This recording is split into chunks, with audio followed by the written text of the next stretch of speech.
Pohansko.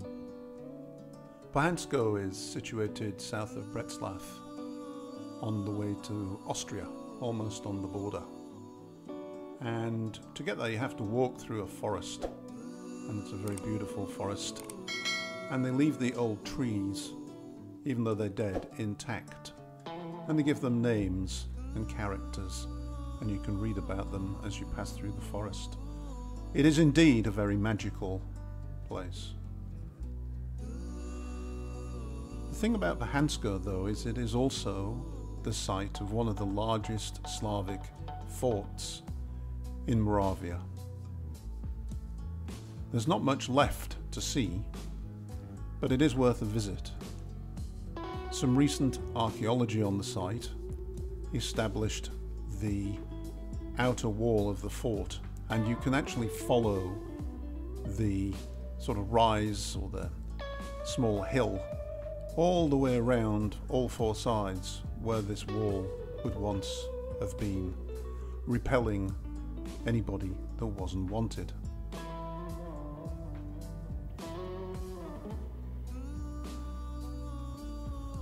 Most of the area now is this flat grassland, and you can see the wall around that entire area. And at the end is a sort of summer castle type thing built by the Liechtensteins. You also find some World War II bunkers and machine gun posts. This is all that's really left of the main site in terms of the archaeology. This is a church. This is the main church on the site, and of course there is an energy line, as you might expect, running right down the aisle. And this is an artist's representation of what that church may have been like back in 900 or so. These signs have just recently been put up. They weren't there the last time I went, and they offer some insights into the archaeology and also the ancient Slavs that occupied Pohansko back between about 700, I guess, and 1000 or 1100. This is an artist's reconstruction of the site. It was a very, very sizable settlement, a walled settlement surrounded by other settlements beyond the walls, in fact.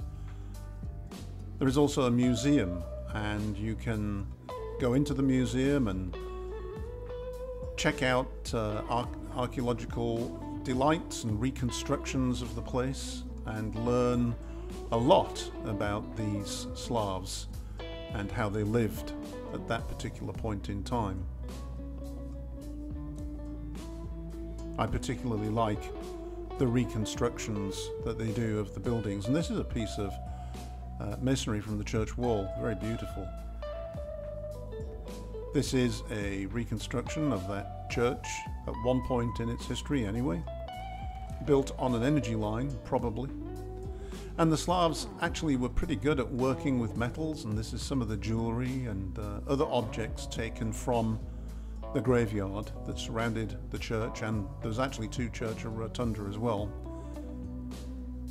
The thing about Pohansko is that it also has a pagan aspect to it, and that pagan aspect is also celebrated in the museum and outside. We'll come to that in a little bit.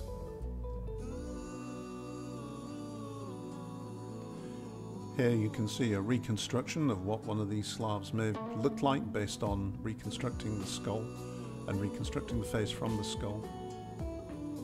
And this is that rotunda church, the other church on the site, a reconstruction of it. And more jewellery. Absolutely amazing work, amazing quality of work with this jewellery. Incredible how they could make such beautiful objects.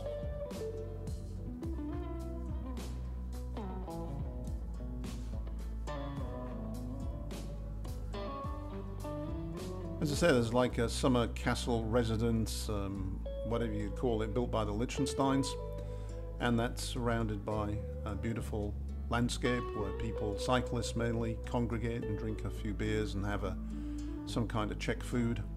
And the museum is inside that building, very well worth visiting.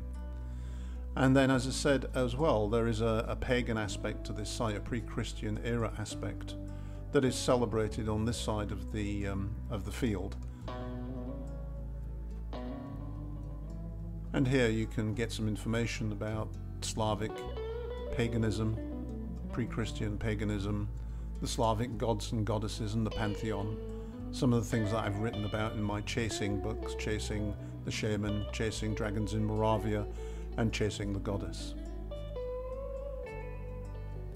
If you're interested in reading these signs, I just suggest that you stop the video and read the English section of the sign. All very interesting stuff, very informative and very well done in my opinion.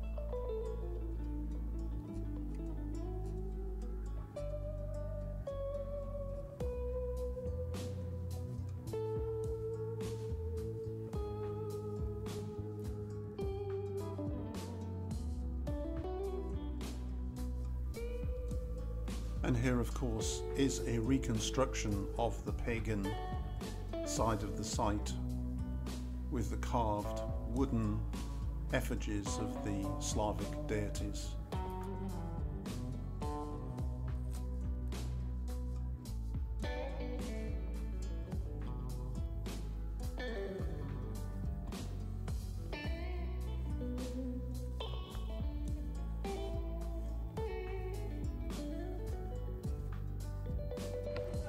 So I'm sat here at Pohansko under an oak tree, which is of course the tree of the boss god, Perun, god of lightning, and just measuring the energy lines, or line, that passes through the church.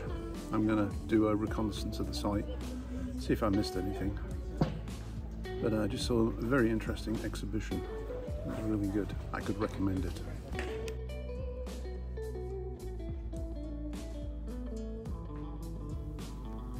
Now, one thing that I've talked a lot about on my blog and in the books are butterflies and how the butterflies interact with me when I'm dowsing.